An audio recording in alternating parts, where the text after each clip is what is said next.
nol jika pada kawat kedua diakhiri arus sebesar diketahui R1 3R, I1 3A, R2 nya 7R.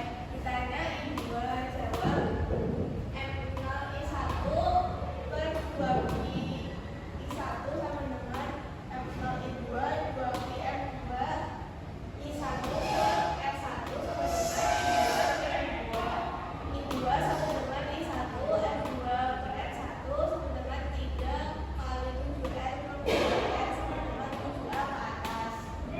Soal yang kedua adalah sebuah seutas kawat berbentuk persegi dengan sisi 10 cm kali 10 cm berada dalam daerah medan magnet homogen sebesar 5 mt yang bentuknya tegak lurus terhadap bidang kawat.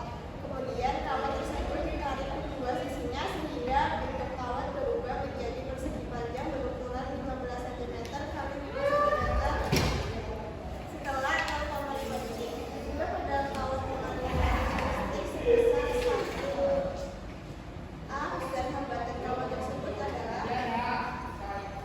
diketahui